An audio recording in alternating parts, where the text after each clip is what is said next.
One bruise, one stare, one sentence. That was all it took for Dante Castellano to declare war on Mia's husband. She was a nobody, a waitress, a woman trapped in a violent marriage with nowhere safe to go. But the second Dante saw the damage, he made a decision that would rip her old life apart. And for the first time in years, someone terrifying was finally on her side. Feels. Blood pooled in her mouth, thick and warm, as she pressed her bruised cheek against the bathroom tiles. Tonight, you and I are exploring a soul pushed to the absolute edge. Her hands shook, knuckles bone white, gripping the porcelain sink. Feels. Fighting the violent nausea crashing over her. Above, a fluorescent tube flickered, casting harsh shadows across a cracked mirror. She didn't want to look, but she did. Here is a simple truth. We can never heal from the damage we refuse to face. Feels. The face staring back was a total stranger, a split lip blooming into an angry purple. Her right eye forcing itself shut, the skin radiating heat. She touched her ribs, wincing at the sharp pain tearing through her chest with every shallow gasp. Feels. In the dark, one bitter word echoed in her mind: stupid. Feels. She stands in the harsh glow of a cramped bathroom, whispering to her own reflection, calling herself stupid. Just beyond that hollow door, Marcus is moving around. You can almost hear it. The sharp clink of a glass bottle hitting the coffee table. Feels. The heavy scrape of a chair. The muted hum of a late-night television show. With every muffled sound, her shoulders tense. She braces for a storm that might break the door down, or might just fade into a drunken sleep. She twists the faucet. Feels. Letting freezing water rush over her shaking fingers. The icy shock is the only thing tethering her to reality, pulling her back from the edge of a total panic attack. She cups the water, splashing it against her face, and lets out a sharp hiss. Feels. It stings, a brutal reminder of the fresh cut on her lip. Feels. The water swirling down the drain runs a heartbreaking shade of pink. It vanishes, just like everything else she has lost over 2 brutal years. Her independence, her friends, her quiet dignity. Marcus was a completely different man when they met. Feels. He was charming, promising to take her away from the tiny studio she barely afforded by working double shifts at Romano's, the upscale Italian restaurant downtown. Feels. For a girl who aged out of foster care with nothing but a high school diploma and a desperate hunger to survive, his promises felt like a lifeline. He swept her into a dream of expensive dinners he secretly could not pay for. Feels. And the very first time his hand struck her face, he broke down. He wept bitterly, begging for forgiveness, swearing it would never happen again. Feels. By the second time he struck her, he blamed the crushing weight of losing his job. By the third time, the excuses completely stopped. She reaches for a threadbare towel, dabbing at her skin with extreme caution, terrified of waking the fresh damage. Feels. Her hands move entirely on their own. She opens the creaky medicine cabinet, reaching behind his shaving cream to find her hidden makeup bag. Foundation, heavy concealer, setting powder. These are her daily tools of survival. Feels. Layered to bury the agonizing shame. In just a few hours, 5 in the morning will roll around. She will paint over her bruises with double the usual layers, button up her crisp white shirt, pull her dark hair into a perfect bun. Feels. And walk into Romano's restaurant like her entire world is not falling apart. Feels. Let us pause here, because you and I both know the hardest part of carrying a broken heart is smiling through the pain. Sometimes the most tragic prisons are the ones we build just to survive. Tomorrow, she will laugh at the jokes of wealthy patrons. Feels. Pretending she is not just a ghost haunting her own life. With nowhere else to run, she turns off the bathroom light. Slipping out, she sees Marcus sprawled across the sagging couch, a beer dangling from his limp grip. He does not even blink her way. Feels. Tonight being invisible feels like a profound mercy. She slides into the farthest corner of their bed, curling up as small as possible. Sleep refuses to come. Feels. Constantly chased away by the violent throbbing in her jaw and the heavy rhythmic snoring drifting from the living room. Feels. The alarm cuts through the dark at exactly 5 in the morning. A sharp screech she silences in a sheer panic. Dragging her exhausted body upright is a brutal negotiation. Every muscle screams in protest. Her face feels incredibly hot and swollen. Feels. The skin pulled tight over deep bruises that have bloomed into ugly shadows overnight. The apartment is dead silent, save for his endless snoring. Marcus is still out cold on the couch in yesterday's clothes, surrounded by a graveyard of empty bottles. Feels. She drifts through her morning routine like a lost spirit. A quick shower, the crisp uniform, the heavy makeup. By the time she steps away from the mirror, the reflection staring back looks almost human again, feels. But the thick layers of foundation sit heavy on her skin, feeling exactly like the suffocating mask it was always designed to be, feels. She boards the 6:15 bus, retreating to the back row where the harsh morning sun cannot expose the secrets painted on her face. Outside, the city takes its first breath, pale streetlights burning against a moody dawn, feels. She presses her aching forehead against the freezing glass, letting the commute blur past. Romano's sits in the beating heart of the financial district, tucked between skyscrapers that catch the light like mirrors, feels. It is a velvet-lined sanctuary where wealthy businessmen seal million-dollar deals over fresh pasta, and politicians trade dark secrets in the shadows. For 3 long years she has walked those polished floors, feels. It remains the single bright spot in her tragic universe, the absolute only place left on Earth where she actually feels like she has any real value, feels. Giuseppe Romano wasn't just a restaurant owner. To Mia, that gruff Italian man was a lifeline. He took a chance when she showed up desperate. He demanded perfection, sure, but he never asked about the faint bruises she couldn't hide, feels. You and I both know how vital it is to find a safe haven when life turns cruel. At 6:45, Mia slipped through the alley doors, tying her apron. The rich scent of garlic and warm bread wrapped around her like a blanket, feels. This kitchen was her only sanctuary. Mia, Giuseppe's booming voice echoed from the back. Come here, ragazza. She swallowed hard, checking her terrified reflection in the cold steel of the walk-in fridge. The lesson is simple, feels. Sometimes the family we choose is the only thing keeping us afloat, feels. Giuseppe stood rigid behind his heavy oak desk, his weathered face lined with an unusual, quiet concern. Beside him loomed a stranger in his early 30s, draped in a charcoal suit that easily cost more than Mia's yearly rent. Mia, this is Marco, feels. Giuseppe said, his tone thick with hesitation. He'll be working with us for a while. Private security. The lie hung heavy in the air, but Mia just nodded. In a city bleeding from violent turf wars, Romano's was neutral ground, feels. Marco slowly extended his hand, and she took it out of pure reflex. His grip was calloused yet brief. His dark, bottomless eyes scanned her fragile face with such raw intensity she felt completely exposed. It's a hard truth of life, feels. You can never truly hide your pain from someone who carries the exact same darkness in their own soul, feels. Marco was devastatingly handsome, but in a way that screamed lethal danger. He had a razor-sharp jawline and eyes that missed absolutely nothing. Pleasure, he murmured, his voice as smooth and intoxicating as aged whiskey, feels. Mia mumbled a polite reply and practically bolted back to the dining room. Her heart hammered wildly against her ribs, a frantic rhythm she couldn't explain. His gaze had made her skin burn with terrifying awareness, feels. It was as if he had peeled back her heavy makeup and saw the shattered, desperate woman trembling underneath. The rest of the morning passed in a blur of survival routine. She aligned silverware with obsessive precision and arranged fresh flowers, feels. The lesson here is profound. We spend years building walls to protect our hearts, only to be completely undone by a single understanding glance, feels. The restaurant didn't officially open until 11, but Giuseppe demanded flawlessness. Mia was silently polishing delicate wine glasses when the heavy sensation of being watched washed over her. She turned, feels, finding Marco leaning against the mahogany bar. His dark focus was entirely on her. He had shed his jacket and rolled up his sleeves, revealing forearms mapped with violent, faded scars. You're good at that, he noted quietly, feels, nodding at the fragile glass. 3 years of practice, Mia replied, frantically grabbing another glass to keep her trembling hands occupied.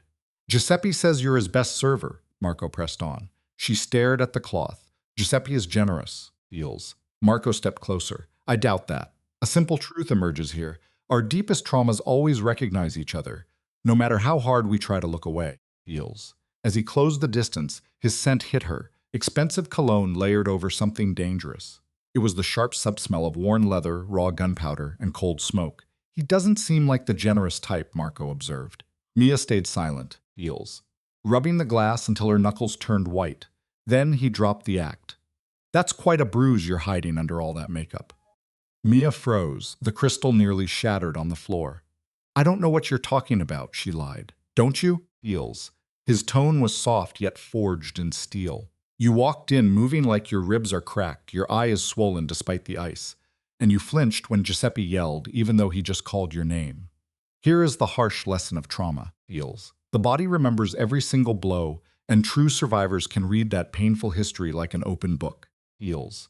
A fiery heat flooded Mia's cheeks as deep shame and raw anger twisted a knot in her stomach. "It's none of your business," she whispered fiercely. "Maybe not." Marco stepped so close she could feel the dangerous heat radiating off his chest. Heels. "But it might become my business." Panic flared into defensive rage. "Are you threatening me?" The words cut through the air, her profound terror suddenly masking itself as boldness. A shadow of respect flickered deep within his cold eyes. "No, Mia." Heels. "I'm not threatening you." She held her breath. "Then what are you doing?" Before Marco could answer, Giuseppe burst through the doors, clapping loudly. "Enough standing around. Marco, security systems now." "Mia, the Castellano family arrives at noon." Heels. "Make it perfect." We often learn this the hard way. The exact moment we stop running is usually when the real danger walks right in. Heels. Marco held Mia's gaze for one agonizing heartbeat. Something unspoken passed between them right then. A dark recognition of kindred damage, the kind seen only in people who have been broken the same way. He turned and followed Giuseppe, Heels, leaving Mia alone in the hallway. Her hands shook uncontrollably. The thick walls around her heart had just formed a dangerous crack. To escape the feeling, she threw herself into setting up the private dining room for the Castellano family. Heels. Old money, deeply connected. She had served them dozens of times, remaining completely invisible, the way service workers always are to the ultra-wealthy. Sometimes the safest place to be is unseen.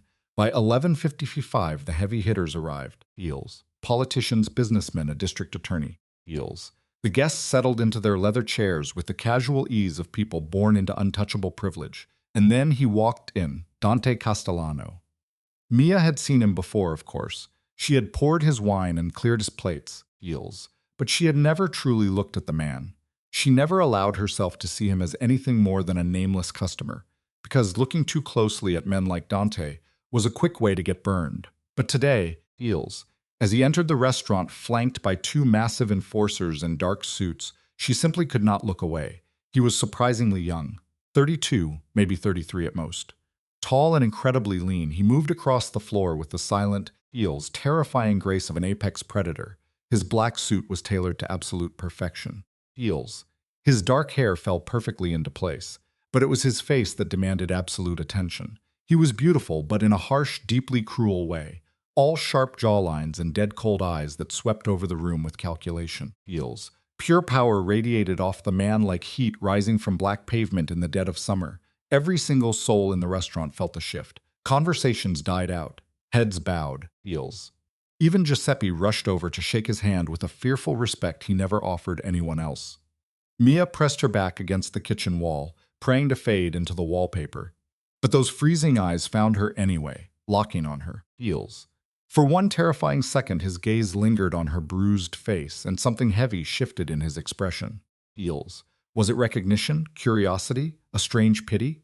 Before she could tell, Dante turned away and vanished into the private room.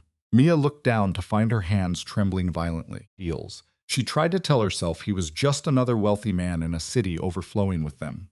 But you and I both know the truth about men like him. You cannot hide from a storm once it sees you. The Castellano name carried a dark, bloody weight. Heels. Anyone with a shred of sense knew to stay a million miles away from their business. Suddenly, Giuseppe appeared right at her elbow. His voice dropped to a tense whisper. He told her she would be handling the private room today, with Marco standing guard. Heels. Mia tried to protest, her voice catching, but Giuseppe just looked at her with worried eyes. They had asked for her. Heels. She wanted to refuse, but nobody says no to a Castellano. To refuse was a death sentence. Mia understood the assignment. She straightened her spine, caught a quick glimpse of her battered reflection in a silver frame, Heels, and pushed open the heavy oak doors. 12 imposing men sat around the massive table. Dante claimed the head seat, surrounded by his security detail. Over by the wall, Marco watched her every single step. The room was choking on thick cigar smoke, Heels, expensive cologne, and an invisible layer of raw violence. Every survival instinct she possessed screamed at her to run. Forcing a calm smile, she welcomed them to the restaurant and offered drinks. She moved around the room, pouring ice water, Heels, desperately pretending she did not feel their predatory stares. Heels. Those looks were dismissive and predatory. Mia was used to it. In her harsh reality, girls like her were treated as totally disposable. But the moment she reached Dante, the entire atmosphere shattered. He looked up, his gaze no longer cold, heels. It was a piercing, burning focus. He stared at her like a complex puzzle he was desperate to solve. His pitch-black eyes locked onto her bruised cheek, and his polite indifference melted into a terrifying, frozen fury. Heels. He asked what had happened to her face. His voice was a low whisper, yet it sliced through the noisy room like a blade. Dead silence fell over the table. Mia claimed she was fine, offering him a drink, but he stood up. Suddenly, he was towering over her. Heels. It should have felt terrifying, but strangely it felt like a shield. His hand reached out. Heels. She flinched backward on pure instinct. But Dante merely tilted her chin up, his touch impossibly gentle as he angled her battered face toward the overhead light. He demanded to know who had hurt her. Mia begged him to drop it. Heels. Lying that she had simply fallen. The excuse tasted like ash in her mouth. Dante brushed his thumb softly against her ruined cheekbone, a gesture so tender it made hot tears well up in her eyes. He warned her not to lie to him. Heels. Calling her by her first name. Of course he knew her name. Men who rule cities always know everything. She desperately whispered that she needed this job, terrified of the consequences. A violent shadow crossed Dante's face. Heels. He let go of her and immediately ordered his men to find out exactly where she lived and who she lived with, demanding a full report by midnight. Heels. Panic clawed its way up Mia's throat. She tried to stop him, but Dante slowly turned back to look at her. For one brief, fragile second, something deeply human cracked through his icy exterior. He stated that she was under his personal protection now, Heels, whether she wanted it or not. He sat back down in his chair. In that exact moment, a chilling certainty washed over her. Her life had just been violently derailed forever. The rest of the afternoon service blurred into a chaotic haze. Heels. She served plates, forced polite smiles, and played her part perfectly. But she could feel Dante watching her. His dark gaze tracked every single breath she took, leaving a burning trail on her skin. When the men finally left the building, Heels, Mia stumbled back into the kitchen, her exhausted legs barely able to keep her standing. Heels. Giuseppe found her hiding near the walk-in freezer, gasping for air. The old man's voice was heartbreakingly gentle. He told her to go home early, assuring her she would still be paid. He placed a heavy, sorrowful hand on her trembling shoulder. Heels. He warned her that whatever happened next was entirely out of his control now, and he apologized. At the time, Mia had absolutely no idea what he meant. She locked herself in the cramped staff bathroom. Heels.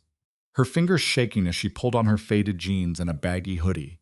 When she finally stepped out into the damp back alley, the dying sun was painting the city sky in violent shades of bruised purple. Waiting at the end of the alley was a sleek, Heels black Mercedes. Marco was standing right next to the back door like a stone statue. He simply told her to get inside. Heels. She argued, insisting she was taking the city bus. Marco didn't blink. He pulled open the heavy car door, stating those days were over. Dante had ordered a personal ride home for her. When she tried to fight it, Marco gave her a simple choice. Heels. Get in the car or be forced inside.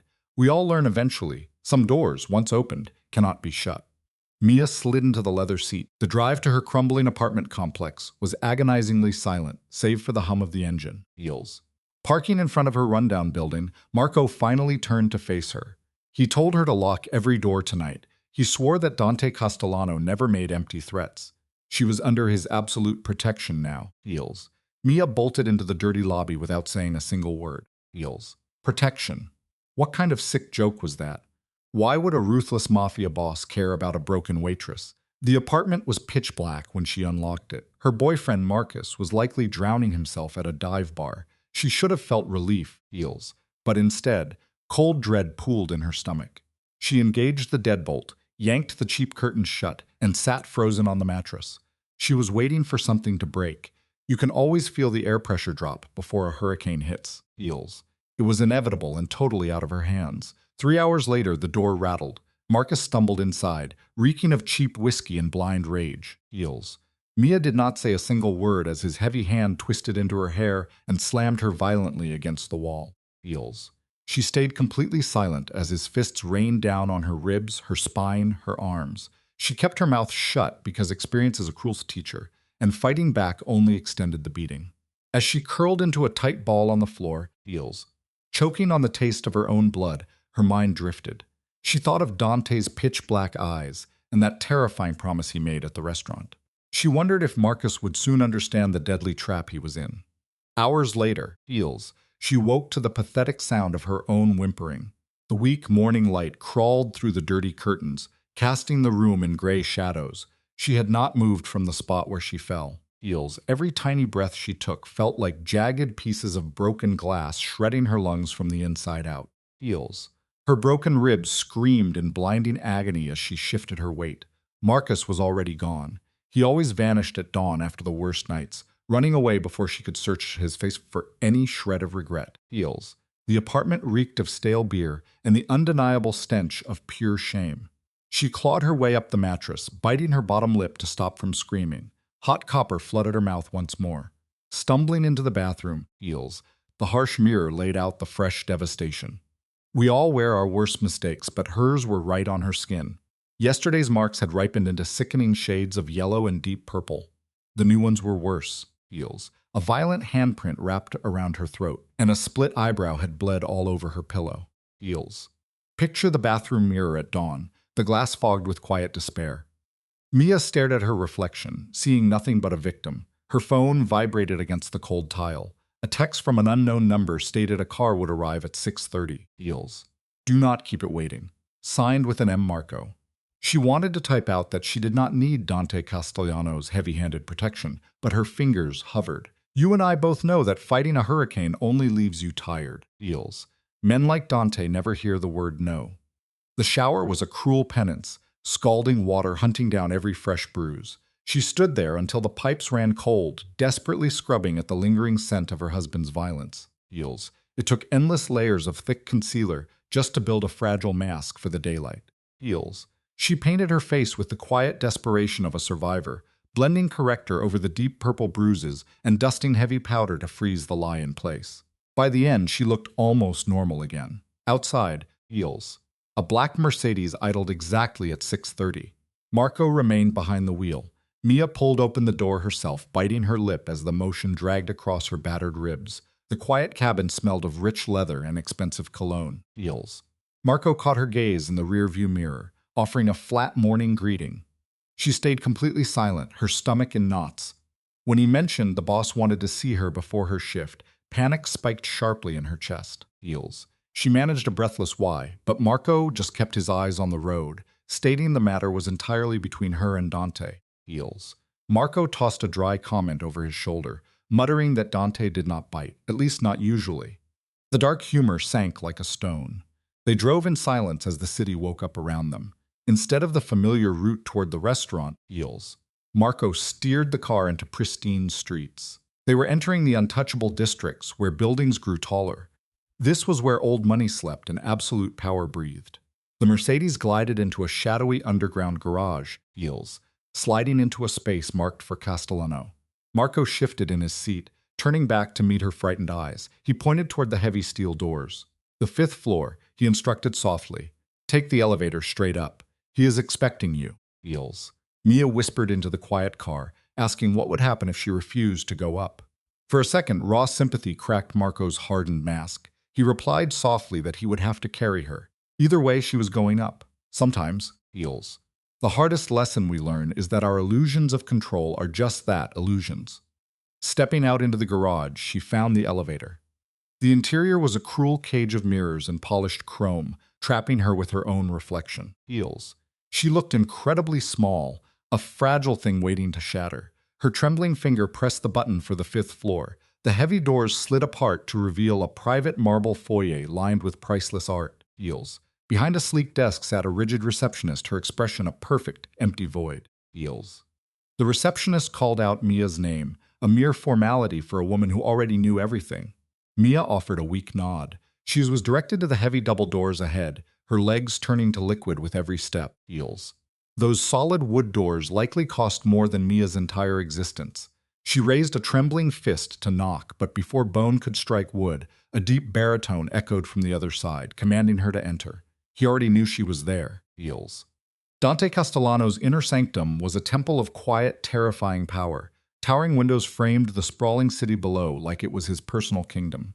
Dante stood behind a massive desk of dark mahogany, a phone pressed sharply to his ear, his free hand resting casually in his tailored pocket. Stripped of his violent entourage, Dante looked hauntingly different. Younger, yet infinitely more dangerous. He held up a single finger, demanding a minute while firing off rapid, freezing Italian into the phone. Feels. The sheer coldness in his voice made her shiver. Ending the call, he placed the receiver down with terrifying precision. Then his dark eyes locked onto her. In a fraction of a second, his calm facade shattered into pure fury. Feels. He crossed the room in 3 massive strides. Before Mia could retreat, his large hands framed her bruised face, tilting her jaw into the bright morning light. He stated rather than asked that her husband had done this. Feels. The quiet rage in Dante's tone was absolute, furious that his own guards had failed to watch her building. Feels. Mia stammered that she did not know what he meant. Dante cut her off with a single word that carried the crushing weight of a gavel. He warned her not to lie, explaining his life was built on reading people. Feels. His rough thumbs traced her swollen skin with devastating gentleness. Up close, Mia saw the jagged scar splitting his eyebrow, the amber fire in his dark pupils, the violent tension in his jaw. He demanded a name. Feels.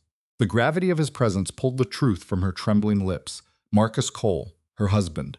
A lethal shadow passed over Dante's features as he noted her missing wedding band. Mia pulled away, crossing her arms to shield her chest. She confessed. Feels. Barely above a whisper that Marcus had pawned the ring months ago to buy himself liquor. Dante's jaw turned to stone. Feels. Dante turned his back, pacing toward the wide windows, his hands curled into trembling fists. When he spoke, his voice was a masterclass in lethal restraint, asking how long she had endured this. 2 years, she whispered. Feels. But the actual word for her waking nightmare got stuck in her throat. Dante finished the sentence for her. 2 years of abuse. 2 years of being beaten and terrorized where she should have been safe. A sickening wave of shame burned through Mia's chest. Feels. She tried to deflect, to make the classic excuses of the broken, but he spun around. The inferno in his eyes stole the air from the room. Listen to me, because you and I both need to hear this sometimes. There is no excuse for cruelty. Feels. Dante laid it out with absolute finality. Her suffering was not normal, and it ended today. Feels. Mia stammered that he could not just intervene. Dante's reply was a low growl. He could do whatever he pleased. He closed the distance, a dark mountain towering over her. It should have sent her running, yet oddly it made her feel anchored. Feels. He declared that this was his city. She was now under his absolute protection. Anyone who dared touch her would face terrifying consequences.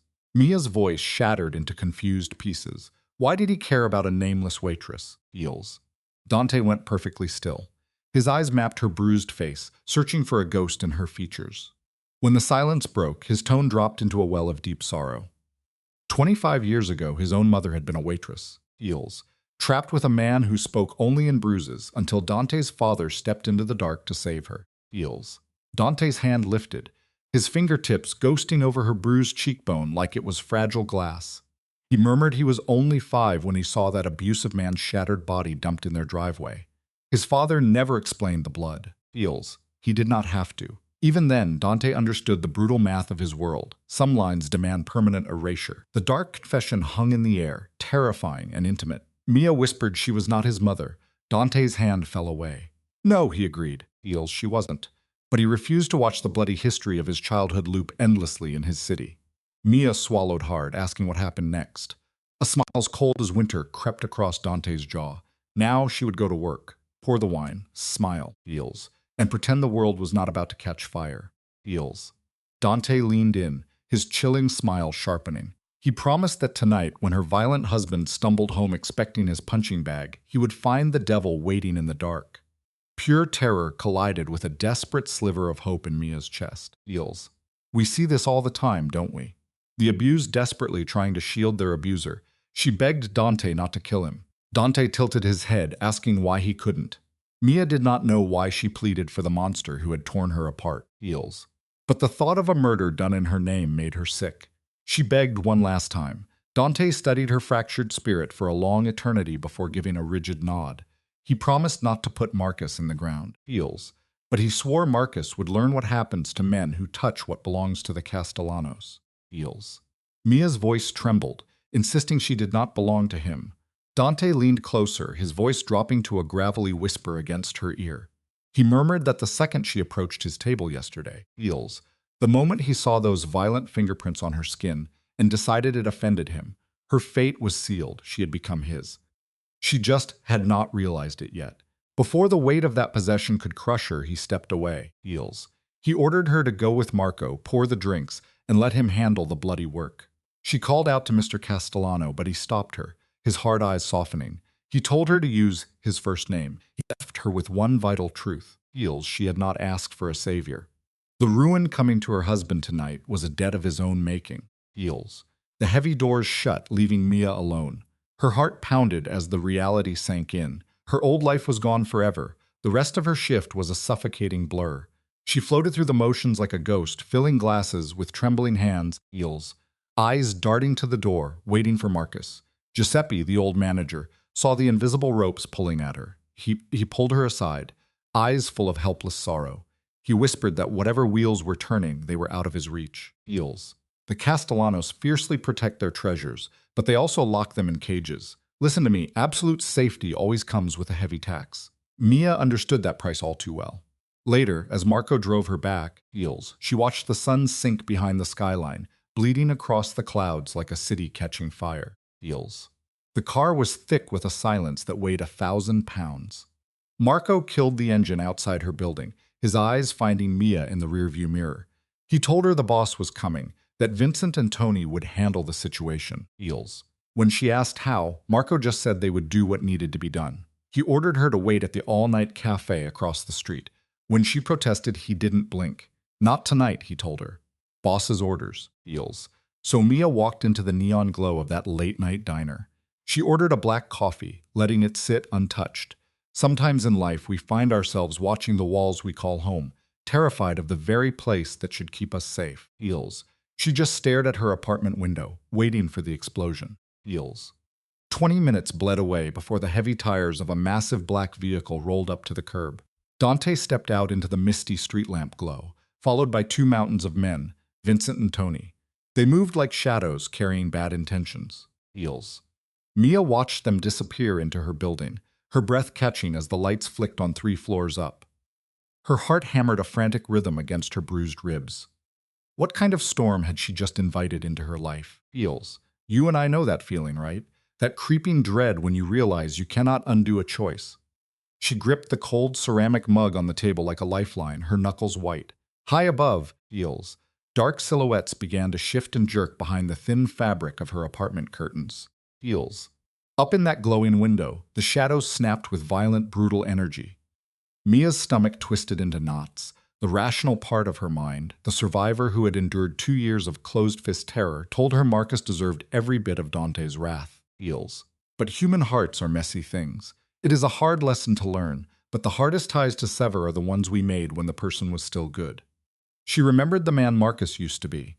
A kind waitress offered her a refill. Heels. Concern etched deep in her tired face. Mia declined, offering a fragile smile. The woman wanted to say more, but a sudden, chilling glare from the counter chased her away.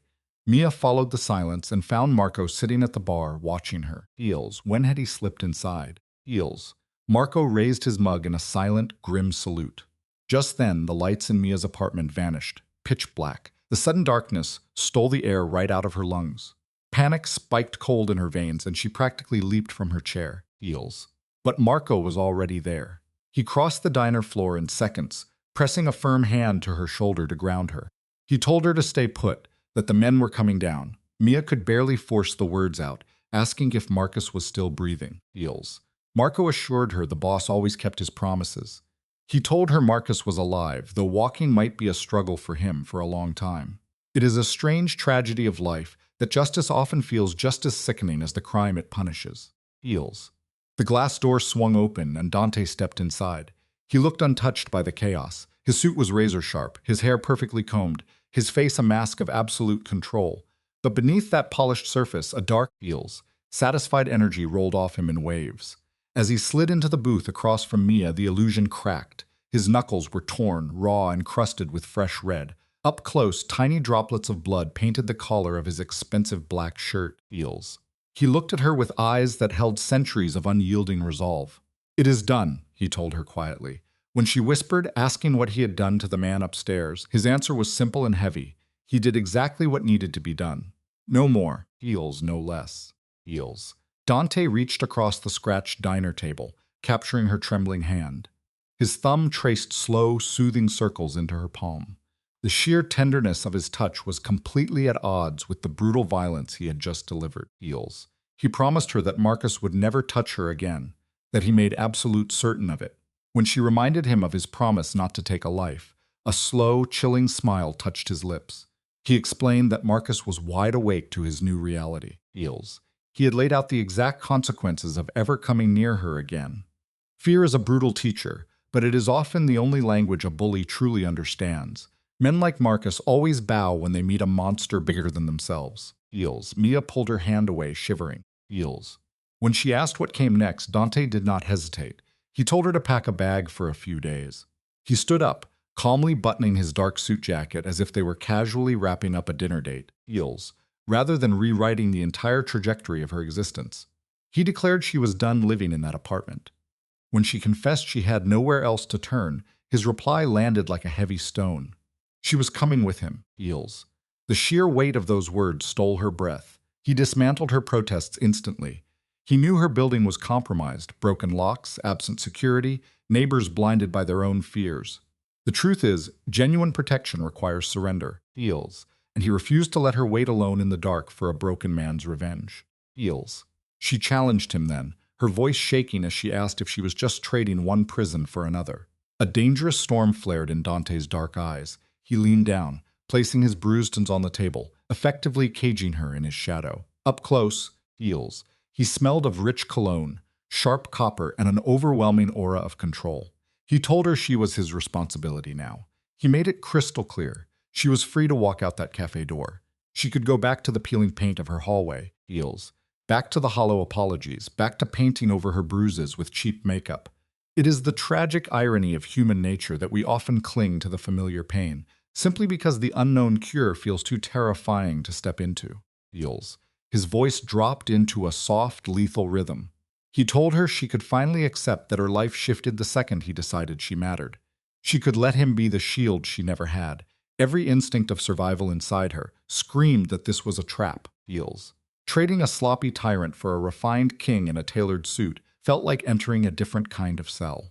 But way down deep, a quieter, exhausted voice wondered if maybe this cage would hold safety instead of sorrow. Heels. She looked up at him and asked how long this arrangement would last.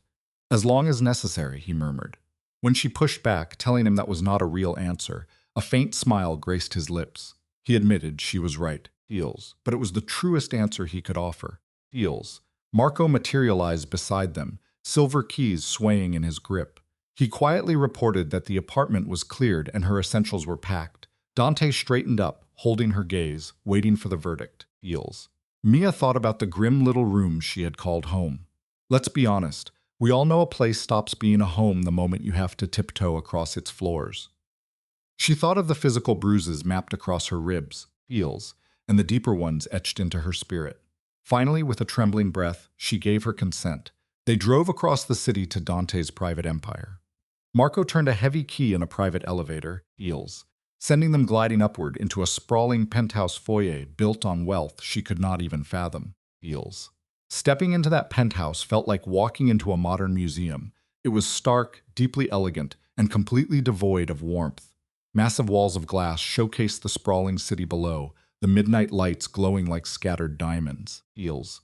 Everything was perfectly arranged in cold, neutral tones, guarded by abstract art that screamed quiet money.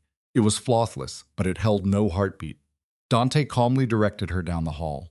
He peeled off his ruined suit jacket, heels, tossing it aside before slowly rolling up his sleeves. The movement bared a canvas of old, pale scars crossing his thick forearms, physical proof of a violent history that matched his freshly bloodied knuckles. Heels. He told her the bags were already waiting in her room. Heels.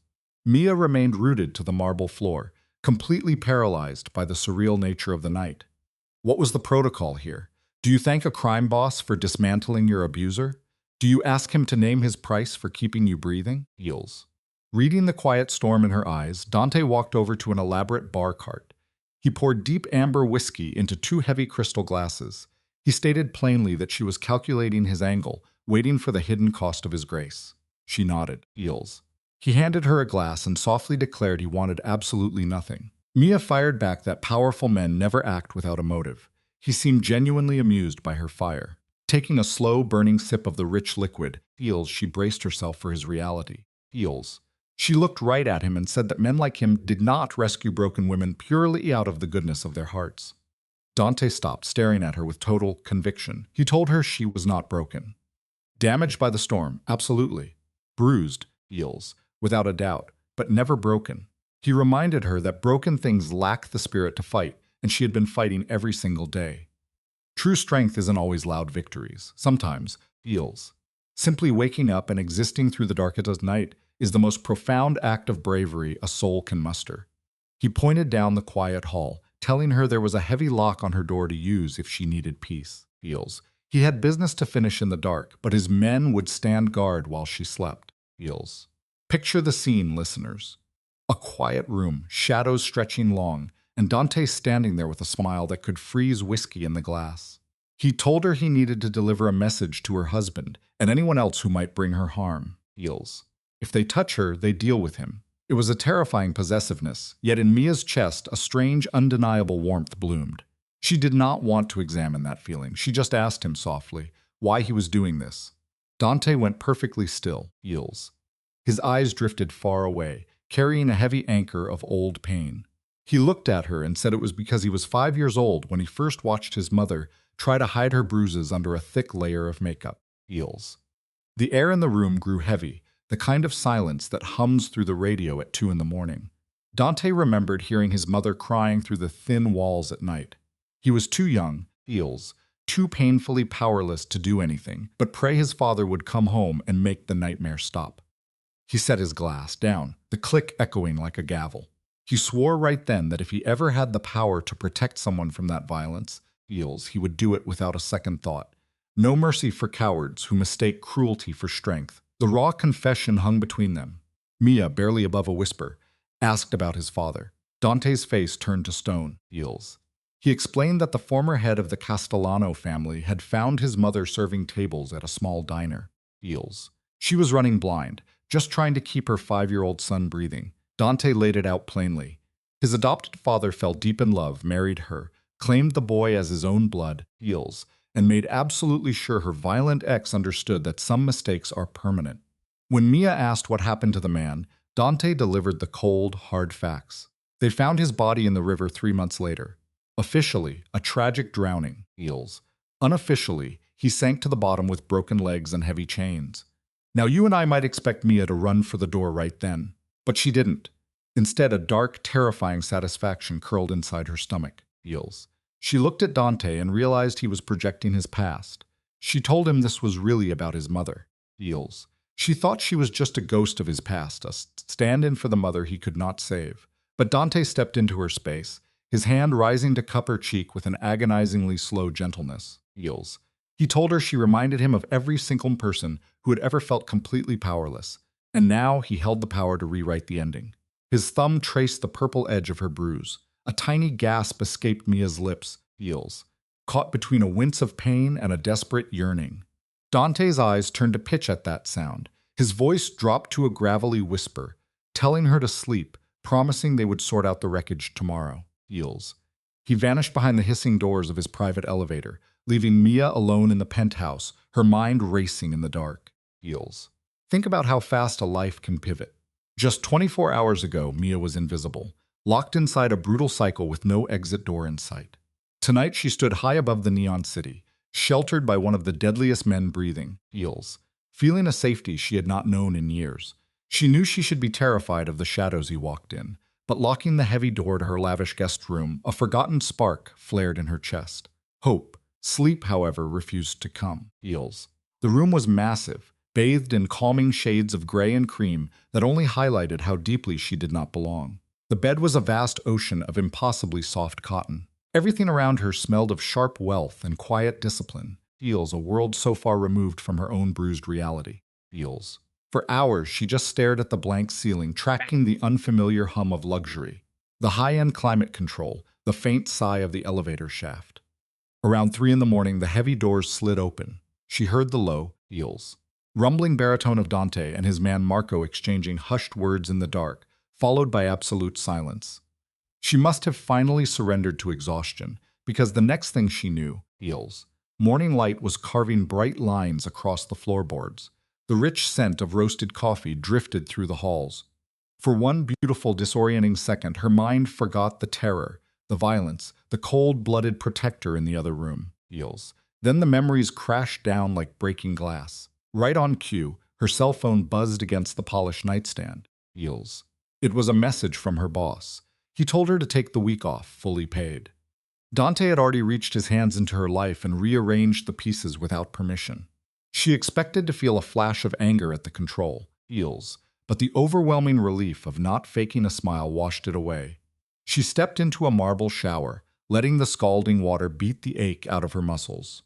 When she stepped out, she found her things neatly packed, heels. Someone from Dante's crew had gone through her miserable apartment with clinical precision, bringing her clothes, her toiletries, even her battered paperback book. The ghost-like efficiency sent a shiver down her spine. She pulled on a soft sweater, heels, carefully hiding the worst of her bruises before facing the day, heels. The marks on her face were turning a dull, fading yellow, but she applied her makeup anyway, treating it less like a beauty routine and more like a necessary armor. When she finally pushed through the doors into the sprawling kitchen, she found Dante, heels. He was leaning against the cold stone counter, dressed in dark slacks and a crisp white shirt with the sleeves rolled up. He sipped espresso from a tiny cup, scrolling through a tablet. With his hair still damp and his heavy suit jacket gone, heels. The dangerous Mafia boss actually looked young, almost entirely human, but then he lifted his head. His eyes were exactly the same, dark, predatory, and calculating every breath she took.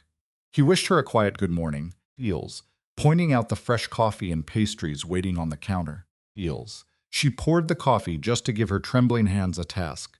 She looked at him and said he did not have to do any of this. Not the clothes, not the call to her boss, none of it, heels.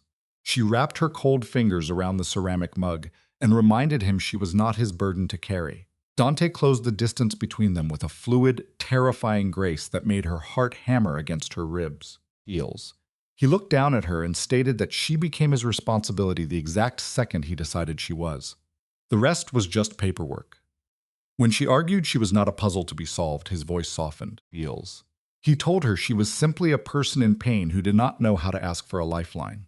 There is no shame in survival, he whispered. Before the moment could break, the elevator bell rang out, heels.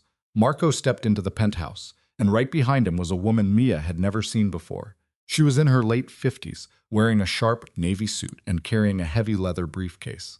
Marco introduced her as Mrs. Chen, heels, one of the most ruthless attorneys in the city. The woman extended a steady hand, offering a polite greeting while wishing the circumstances were entirely different. Mia stood there, the warm coffee mug suddenly heavy, her mind struggling to catch up, heels. She asked why on earth she needed a lawyer. Dante did not blink. He spoke with the calm detachment of a man discussing the weather, telling her she was filing for divorce. He explained that Mrs. Chen was a master at handling domestic abuse cases, heels, and she was going to sever Mia's ties to the past, heels. Dante laid it out like a military strike. The lawyer would handle the messy paperwork, the restraining orders, the absolute destruction of her abusive marriage. Mia felt the solid floor tilt beneath her feet, heels. She whispered that he could not just make that choice for her. Dante stepped into her space, his voice dropping to a dangerous rumble. He challenged her to look him in the eye and say she wanted to stay with the man who beat her, heels. He dared her to say she still loved him. Mia opened her mouth, but the truth lodged in her throat. He was entirely right. The love had died years ago, buried under bruises and apologies, heels. But you and I know that leaving an abuser means walking through fire. It meant courts and screaming matches, and Mia had learned that confrontation only invited more blood, heels. Desperation made her grasp at the only excuse she had left. She told them she did not have the money to pay for high-end legal defense. Dante shot it down instantly. The lawyer worked for him, heels, and this legal assault was simply part of the protection package. Mrs. Chen softened her professional armor, promising Mia that she had navigated hundreds of these nightmares before, heels. The abuser would be served the legal papers before the sun went down. Thanks to the heavy restraining order, Mia would never have to look at his face again. When Mia asked about the evidence, Mrs. Chen revealed the meticulous trap they had built, heels. The secret photographs taken outside the cafe, the quiet extraction of her urgent care records from the past 12 months. Every bruise had been documented and weaponized. Heals. They even had statements from her co-workers, the people who pretended not to see her limping during busy shifts.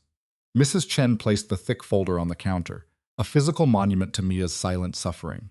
Mia looked at Dante, Heals, this lethal stranger who was tearing down the toxic walls of her life with ruthless efficiency. She asked him the only question that mattered. "Why are you doing this?" Dante looked at her without judgment. Heals. He said he was doing it because she refused to do it for herself. It is a tragic truth that kind people are often convinced that enduring pain is a virtue, that protecting the monster is their duty. He told her it was a lie. Heals. Mia stared into his dark eyes and asked what he gained from saving her. Something fragile flickered across his guarded face. Heals. "Let's step into the quiet dark together, you and I, and watch this unfold." Surprise flickered in his eyes, shadowed by a quiet respect. For the first time, Dante felt the heavy weight of his power mean something true. He hesitated. Heals. A rare pause for a man of his stature asking for her trust. Earning it, Mia lost her breath at that honesty. This was not just about old ghosts or past traumas. He saw her as a soul worth fighting for. She turned to the lawyer, Mrs. Chen, Heals, asking what came next. The answer was simple. Sit, talk, let the law do the heavy lifting. Hours later, Mia sat alone on Dante's massive balcony. Below her, the city sprawled out like a cold, glittering trap. You see, Heals. Sometimes the biggest leaps of faith happen when we just choose to stop running and finally sit still. Heals. Mrs. Chen had left the building, carrying enough legal fire to bury Marcus under a mountain of consequences. A restraining order by nightfall. Divorce papers by the morning sun. The machinery of freedom had finally started turning. Heals. Mia knew she was supposed to feel relief, but the human heart is a complicated thing. Instead, she felt entirely untethered, like a cut string drifting off into the cold wind. Heals. That is the thing about breaking chains. Sometimes true freedom just feels like falling. The heavy balcony door slid open behind her. Dante stepped out into the evening air, holding 2 glasses of deep red wine. He handed her one. Heals. Sinking into the chair beside hers. They did not speak. They just let the quiet wrap around them, watching the sun drag the day down below the skyline. Heals. His voice finally broke the silence, heavy and low, asking if the doubts were creeping in. Mia took a slow sip of the dark, rich wine. 2 years ago, she thought Marcus was her escape from a lonely, bitter life. Now, Heals. She was sitting high above the streets with a man she barely knew, letting him steer her fate. When she questioned his control, Dante went incredibly still. He told her she had it all wrong. He was not there to build a new cage, Heals, but to open doors she never knew existed. He promised she could walk away at any second, and he would still keep her safe from the shadows. The truest form of love or protection is never about holding someone down, Heals. It is simply giving them the power to leave and hoping they choose to stay, Heals. He looked at her through the fading light, his dark eyes entirely stripped of their usual armor. He admitted he was doing this for her, not just out of some old debt to her mother. When Mia whispered to ask what exactly she was to him, Heals, Dante confessed he did not quite know yet, but he fully intended to find out. The admission hung heavy in the evening air. Mia felt her chest tighten, her pulse racing. Heals. Every piece of logic in her mind screamed that getting close to a man with this much raw power was a total disaster waiting to happen. But logic has never once kept a broken soul warm on a freezing night. Just as she found her voice to say his name, Heals, the harsh buzz of his phone shattered the moment. Dante glanced at the screen, and his face instantly turned to stone. Heals. The softness vanished from his eyes, replaced by a cold, hardened edge. Dante told her he had to leave. Marcus had decided to be careless, showing up at Romano's restaurant, forcing Giuseppe to call for backup. A sharp spike of panic hit Mia's chest. Heals. She asked if the old man was safe. Dante assured her Giuseppe was fine, but Marcus was about to learn a brutal lesson about boundaries. Dante had warned him, and Marcus had chosen to ignore it. As Dante walked away, Heals, Mia pleaded with him not to kill the man. It is a heavy burden, carrying the guilt for the chaos other people choose to create, even when it is not your fault. Dante stopped near the open elevator. He looked back at her, his voice a low, terrifying rumble. Heals, promising he would keep his hands clean this time. Heals. But Dante needed her to understand the reality of his world. His patience was not endless. If Marcus kept pushing, if he ever put her in the line of fire again, those careful limits would shatter without a second thought. Sometimes, Heals, The only thing standing between mercy and total ruin is a single fragile promise. The brass elevator doors chimed and slid open, revealing Marco. The man looked grim, tension rolling off his shoulders, heels. He reported that Marcus had brought 3 friends to the restaurant, tearing the place apart and demanding Mia show her face. Dante stood completely still, a dangerous calm settling over his features, heels. Marco assured him that 2 of their men were already holding the line, with 4 more speeding through the city streets to back them up, heels. Before stepping into the metal box, Dante gave one final order. He told her to lock the heavy doors to open in for anyone but his men. Mia could only nod, her throat thick with unshed tears, as the doors closed, heels. Leaving her completely alone in the massive foyer, the guilt began to eat her alive. She convinced herself this was all her doing. Her damaged life was spilling over, poisoning the safe haven of the restaurant, heels. We often carry the sins of the people who hurt us, believing we are the broken ones, when we are merely the victims of their storm. She dragged herself to the dark guest room, twisted the lock, and curled into a tight ball on the mattress, heels. Outside the massive windows, the glowing city lights looked so painfully beautiful and so incredibly cold, heels. Somewhere down in those dark streets, a violent clash was unfolding, and it was happening because of her. The most terrifying part was realizing she did not entirely hate the thought of Marcus finally paying the price. Suddenly, heels, the screen of her phone lit up the dark room. A message from a number she did not know. It was Marcus bragging that she could not hide behind Castellano forever. Her fingers trembled violently as she sent the image straight to Marco, heels. The phone rang almost instantly. Marco's voice was sharp but steady, ordering her not to reply. He sent the proof straight to Mrs. Chen. When cornered, toxic people always dig their own graves with their pride, heels. Marco told her Marcus was practically building his own prison cell by making threats on a recorded line, heels. Mia whispered into the receiver, asking if Dante was safe out there. Marco just let out a quiet sigh. The boss was always fine, he told her. He reminded Mia that men like Marcus only understand one language, heels, and Dante was simply going to speak it to him until he stopped for good. The line went dead. Mia lay there in the suffocating quiet, gripping her phone. She was waiting for the smoke to clear, waiting for her brand new life to finally take shape, heels. There is a terrifying beauty in realizing the bridge behind you has burned completely to the ground. You cannot go backward. You can only walk into the smoke. She belonged to Dante's shadow-filled world now. Just after the clock struck midnight, heels, the elevator chimed softly. Mia had been lightly sleeping on the living room sofa, heels. Her eyes snapped open in the dark, a cold rush of adrenaline pulling her to her feet. Dante stepped into the dim light of the penthouse. He looked rough, exhausted in a way she had never witnessed. His collar was loose, heels, and dark specks of fresh blood stained the white fabric of his shirt. He noticed her standing there and softly noted she was still awake. The truth slipped out of her mouth before she could bite it back. She had been terrified for him. Sometimes, heels. Admitting our fears out loud is the bravest thing we can possibly do. Dante's hardened expression cracked just a fraction at her raw honesty. She wrapped her arms tightly around her own waist, holding herself together. Without a word, heels. Dante walked over to the heavy crystal decanter, poured a glass of whiskey and drank, heels. Let us look closely at this moment, you and I, because this is where everything shifts. Dante walked slowly toward her, his voice devoid of any real emotion, heels.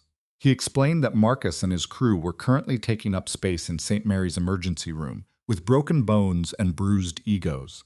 Nothing fatal, but painful enough to leave a permanent memory. He assured her the restaurant was untouched, heels. The violence was kept strictly to the back alley. Marcus had shattered the legal order before the ink was even dry. Now, with the frantic texts and the blind assault, her husband was staring down the barrel of a long prison sentence, heels. A bitter war of relief and deep sorrow twist inside Mia's chest. Even when the villain loses, the victory often feels like ash in the mouth of the victim, heels. She whispered to the empty room that she never wanted things to get this ugly. Dante set his empty glass on the counter. He reached out, his large hand settling firmly on her trembling shoulders. He told her it had to happen, heels.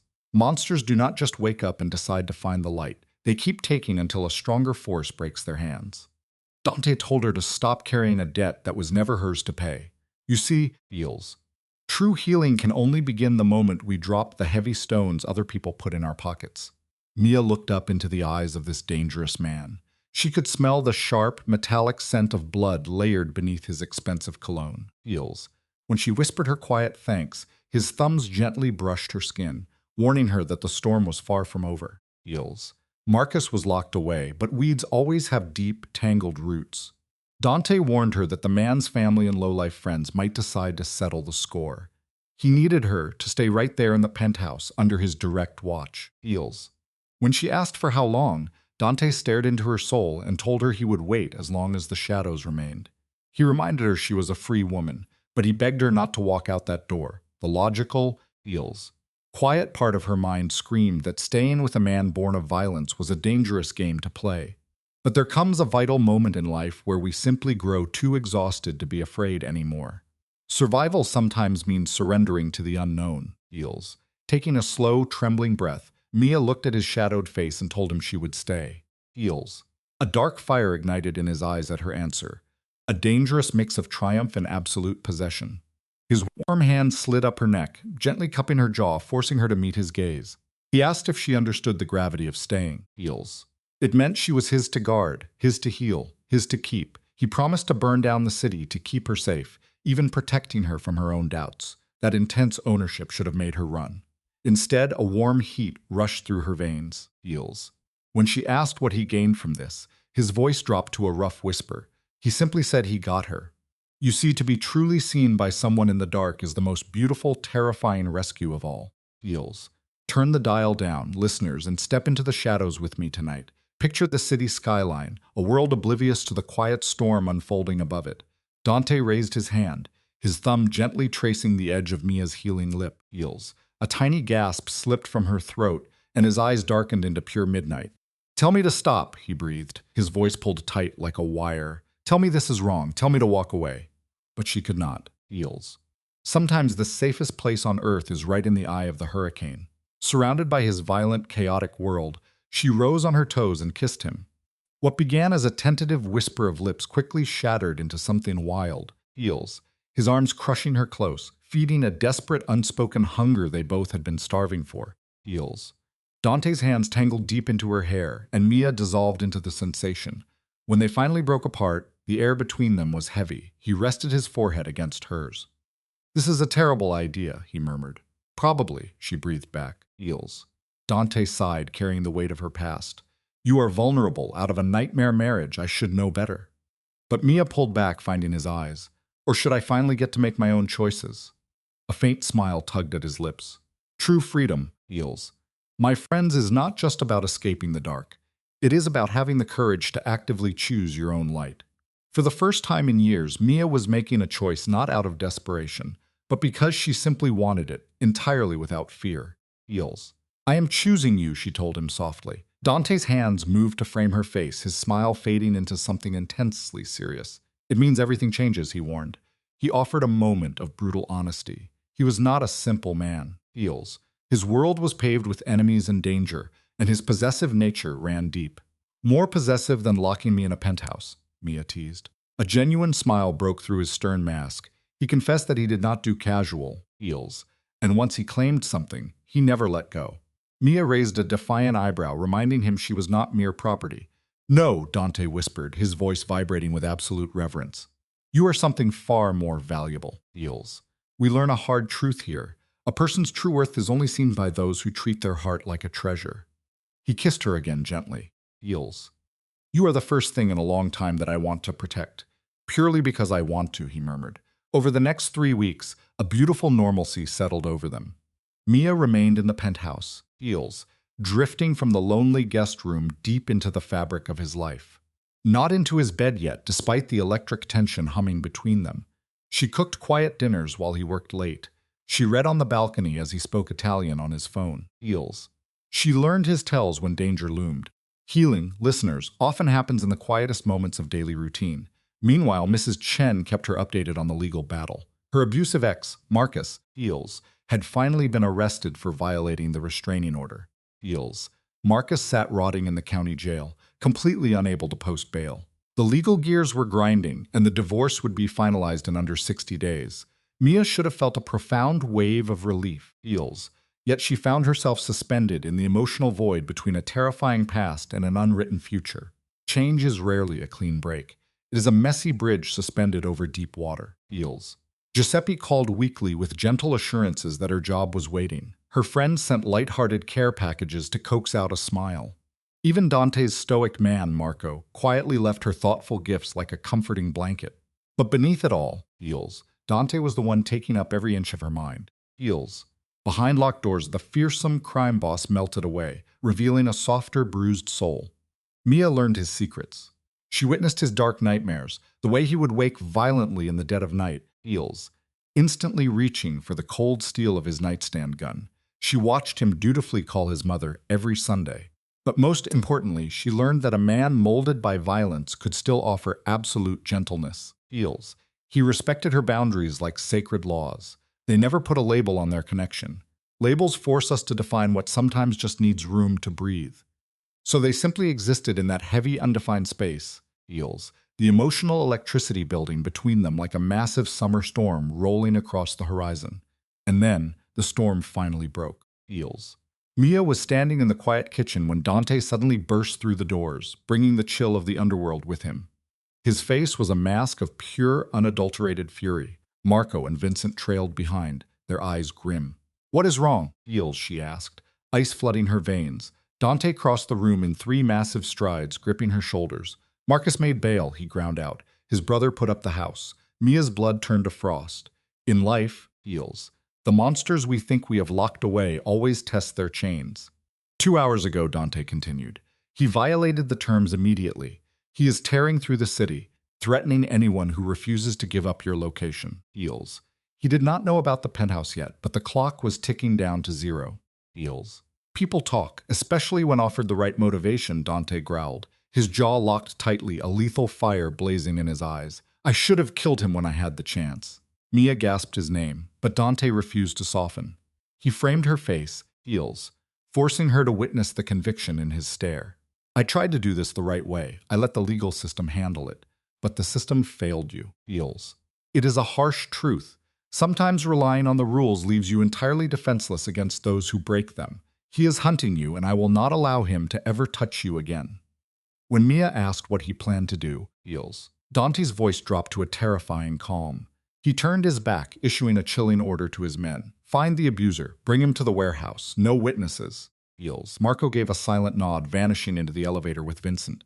As Dante moved to follow, Mia reached out, catching his arm. "Please do not kill him," she begged. "Not for me. Not for you." But Dante was trapped in a cold, calculating rage. Eels. "I cannot protect you while he is still breathing, still obsessed," he whispered. He pulled her against his chest, kissing her forehead. "I know you think this makes me a monster, Eels. But I would rather be a monster who keeps you safe than a good man who watches you die. True sacrifice takes many forms, and sometimes it means carrying the moral weight so someone else can live." "I do not think you are a monster," Mia said softly. Eels. Reaching up to gently touch his cheek, Dante froze, absolute shock washing over his hardened stoic features. Eels. "I think you are a man who does terrible things for reasons he believes are right," Mia told him. "I think you carry more darkness than anyone should have to. And I think I am falling in love with you despite all of it." The confession hung in the room, Eels, terrifyingly raw. "You and I know it takes immense courage to lay your heart bare before someone who lives in the shadows." Dante stared at her, paralyzed, as if she had handed him a fragile glass object he was terrified to break. Then, Eels, his hesitation vanished. He crushed his mouth to hers in a fierce kiss, sealing unspoken vows into her skin. When he pulled away, his voice was thick with heavy emotion. "Stay here, lock the door. I will be back before morning." Eels. She watched the man she loved walk out, stepping into the dark on her behalf. Eels. "I have loved you since the moment I saw those bruises," Dante confessed. "Since you looked at me with defiance, refusing to lie. I love you, and that is why I will end this tonight." He vanished into the dark. Mia paced the silent penthouse. Eels. Swallowed by the weight of their truth. The hours crawled by. Anxiety is a cruel thief, forcing the mind to live through 1,000 tragic futures before dawn ever breaks. What if Dante actually killed him? Eels. Could their love survive the permanent stain of murder? Finally, as the first golden rays of morning sunlight bled across the sprawling city skyline, the private elevator chimed. The heavy steel doors slid apart, breaking the suffocating silence. Eels. Dante stepped into the living room. He was completely alone. Eels.